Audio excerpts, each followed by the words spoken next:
هو القرآن والفرقان إليه تنصت الأكوان وفيه تعطر الآذان والقرآن. Bismillahirrahmanirrahim. Assalamualaikum warahmatullahi wabarakatuh. Alhamdulillahirrabbilalamin. Wassalatu wassalamu ala ashrafil anbiya wal mursalin Sayyidina Muhammadin wa ala alihi wa sahbihi ajma'in. Amma ba'd. Ikhwati akhwati yang dimuliakan Allah, kita semua sepakat bahwa semua kita atau semua orang pastilah tidak luput dari kesalahan, dari segala dosa. Sangat sombonglah kita kalau kita merasa tidak pernah berdosa atau merasa tidak pernah melakukan kesalahan atau dosa, karena hanya para nabi dan para rasul yang terbebas dari segala perbuatan kesalahan dan dosa. Mereka adalah orang-orang pilihan, mereka adalah orang-orang yang maksum, yang terhindar dari segala dosa. Mungkin karena lemahnya iman kita, atau karena terpaksa, atau karena godaan yang sangat berat, akhirnya melakukan dosa, baik dosa itu langsung kepada Allah dengan kita umpamanya melanggar segala larangannya atau tidak mengikuti perintahnya, itu juga merupakan dosa, atau dosa kepada sesama manusia, kepada saudara-saudara kita, baik dosanya berupa fisik, umpamanya pernah kita pukul atau pernah kita cubit tapi tidak diterima, atau kita pernah menguasai atau mengambil hak-haknya atau hartanya, atau kita menodai kehormatannya atau nama baiknya, atau menzalimi kehormatannya. Itu juga semua dosa.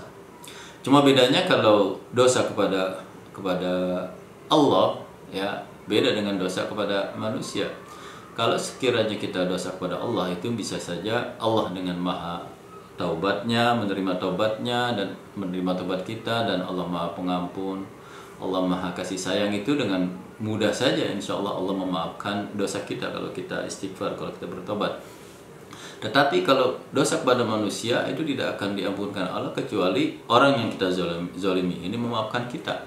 Karenanya di sana ada kaidah yang mengatakan huququllah mabniyah 'alal musamah wa huququl ibad mabniyah 'ala al-musahah.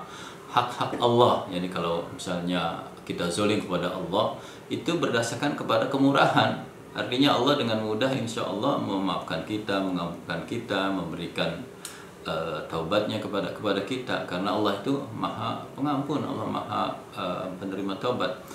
Tetapi kepada manusia hukukul al-ibad mabniyah ala musahha, hak-hak manusia, kalau kita zalim pada manusia itu dasarnya tidak lagi kemurahan, tetapi kebalikannya, bisa jadi pertentangan, bisa jadi perselisihan. Artinya, ntar dulu, saya nggak mau maafin ini, saya dizolimi, saya nggak langsung mudah untuk memaafkan, dibayar dulu itu, atau diambil hak saya, nggak mau saya terima itu. Artinya beda sekali. Dalam kaitan ini saya ingin bicara sebentar atau sekilas tentang dosa yang mungkin kita itu kadang-kadang luput tapi sering kita lakukan, terus terang saja, yaitu dosa menodai kehormatan seseorang, menodai kehormatan teman, saudara, yang disebut dengan menggunjing, atau bahasa Arabnya itu ghibah, ya, yakni menyebut sesuatu keburukan orang lain di belakangnya padahal hal itu tidak disukai. Dalam ayat dikatakan, Allah berfirman, a'udzubillahi minasyaitonirrajim, bismillahirrahmanirrahim, ya ayyuhalladzina amanu ijtanibu katsiran minadh-dhann inna ba'dadh-dhanni itsm wa la tajassasu wa la yaktab ba'dukum ba'dha ayuhibbu ahadukum ay ya'kula lahma akhihi maitan fakarihtumuh wattaqullaha innallaha tawwabur rahim. Yang artinya, wahai orang-orang yang beriman, jauhilah banyak dari prasangka, dugaan-dugaan buruk. Sesungguhnya sebagian dugaan buruk itu, prasangka itu adalah dosa. Dan janganlah kamu mencari-cari kesalahan orang lain, ya. Dan janganlah ada di antara kamu yang menggunjing sebagian yang lain atau berbuat ghibah. Apakah ada di antara kalian yang suka memakan daging saudaranya sendiri yang sudah mati? Tentu kalian merasa jijik. Dan bertakwalah kepada Allah, sesungguhnya Allah maha penerima taubat dan maha penyayang. Jadi kalau seseorang itu sudah suka berprasangka buruk, suka mencari kesalahan orang lain, ya dengan mudah saja dia itu menjelek-jelekan orang lain dengan melakukan ghibah atau menyebut keburukan orang lain yang orang lain itu tidak suka mendengarnya.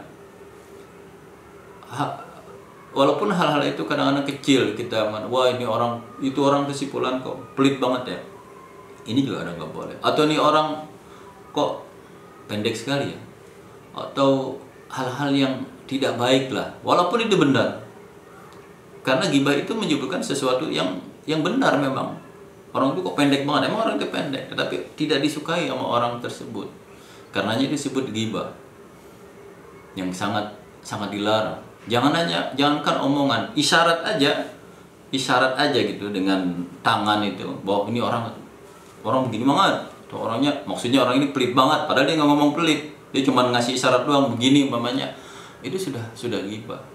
Atau ada orang pendek begitu, kate, oh si situ ya yang begini begitu, istilahnya isyarat kepada makna bahwa itu pendek banget, begini umpamanya, itu isyarat saja sudah nggak boleh. Apalagi ngomongan kejelekannya, walaupun itu benar. Kalau dia itu mengatakan saudaranya sesuatu yang tidak benar, artinya orang umpamanya pemurah, bares, kita bilang wah itu si fulan pelit banget itu. Nah, itu kan mengada-ngada, itu namanya buhtan, itu namanya fitnah, itu lebih parah lagi dari ghibah, karena mengada-ngada. Kalau ghibah tadi emang benar, ini orang umpamanya ini si fulan nih begitu banget orangnya, jebutlah yang buruknya itu, padahal memang benar, itu nggak boleh. Itu namanya ghibah. Makanya kalau misalnya kita itu ada orang yang menyebut keburukan orang lain, ya supaya cepat-cepat untuk kita stop, untuk kita bilang maaf, jangan sebut itu, karena kita akan terbawa juga. Karena ini bukan teman, ini penyakit, ini akan membawa kita kepada ke suatu bahaya yang sangat besar. Kita akan terlibat dalam ghibah, walaupun kita hanya mengiyakan atau diam seperti itu. Dan lagi kalau orang yang suka ngomongin keburukan orang lain, ya tidak aneh atau tidak sangat mungkin suatu ketika dia akan ngomongin kejelekan kita. Karena apa bedanya orang yang diomongin itu dengan kita ya, kalau orang biasa ngomongin kejelekan orang. Di dalam hadis, dan ini hadis juga sangat kita jadi khawatir dan takut betapa bahayanya orang itu melakukan ghibah atau menceritakan atau menyebutkan keburukan orang lain. Di antaranya hadis dari Rasul Shallallahu Alaihi Wasallam yang mengatakan, man kanat lahu mazlamah li akhihi min ardihi aw syai' falyatahallalhu minhu qabla an yakuna dinarun wala dirham in kana lahu amal salih ukhiza minhu biqadar mazlimatihi wa illam takun lahu hasanat ukhiza min sayyiati sahibihi fahumila alaihi. Yang artinya siapa yang pernah menzalimi saudaranya berupa menodai kehormatannya, diantaranya ghibah ini ya, atau menyebut kejelekan saudara atau teman ya, atau mengambil sesuatu yang bukan miliknya, artinya merebut atau merampas atau mencuri barang milik saudaranya, milik temannya dengan cara ilegal begitu, hendaknya ia meminta maaf atau meminta kehalalan dengan secepat mungkin ya. Falyatahallalhu minhul yawm. So minta maaf cepat-cepat sebelum nanti hari kiamat ya udah nggak ada lagi dinar, udah nggak ada harganya lagi harta di sana, karena nggak bisa lagi ditebus dengan harta di sana ya, sebelum hari kiamat tiba ya, karena tidak ada lagi di sana yang namanya membalas dengan harta lagi. Yang ada adalah amal baik dan amal buruk. Yang ada adalah ganjaran baik dan ganjaran buruk. Nanti pada saat itu, bila kita punya amal soleh, ini orang yang suka ghibah, kita punya amal soleh kita itu diambil sama orang yang kita ceritakan itu, yang kita zolimi itu diambil. Kalau kita suka nyebutin keburukan orang lain atau buat ghibah, ya banyak diambil tabungan kita, amal soleh kita, ganjaran kita. Ya, kalau seandainya kita amal soleh kita itu cuma kurang atau sedikit, ya nggak bisa lagi untuk membayar dosa kita karena kita berbuat ghibah. Akhirnya kejelekan, keburukan atau dosa orang-orang yang kita gibahi itu dilimpahkan kepada kita. Keburukan saudara kita itu dilimpahkan kepada kita. Jadi ambil dan dibubarkan kepada kita. Kan rugi sekali. Sangat rugi sekali kalau orang itu menceritakan keburukan orang lain atau berbuat ghibah.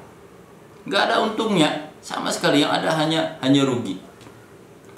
Karenanya kita minta kepada Allah supaya kita itu dijauhkan dari segala ghibah, dijauhkan dari dugaan atau prasangka buruk, dijauhkan juga dari teman-teman yang suka melakukan ghibah, supaya kadang-kadang kita nggak enak dengan dia yang cerita kejelekan orang lain, akhirnya kita ikut nimbrung sama dengan dia. Padahal ghibah ini sangat berbahaya, sangat rugi kalau sampai kita lakukan. Mudah-mudahan kita dijauhkan dari amalan yang sangat dilarang ini, baik dilarang oleh Al-Quran dan dilarang oleh hadis Nabi SAW. Makanya dalam Al-Quran dibuka dengan ya ayyuhalladzina amanu. Jadi diminta ini kepada orang-orang yang beriman. Artinya kenapa? Karena kalau orang yang beriman diminta untuk menjauhkan sesuatu larangan itu mudah, atau melakukan sesuatu perintah itu mudah. Tetapi kalau orang yang nggak beriman, ya artinya bodoh amatan. Ini adalah khitab diarahkan kepada orang yang beriman agar menjauhkan seperti yang telah dilarang di dalam ayat yang telah disebutkan tadi. Ini saja dari saya. Mudah-mudahan ada manfaatnya. Wassalamualaikum warahmatullahi wabarakatuh.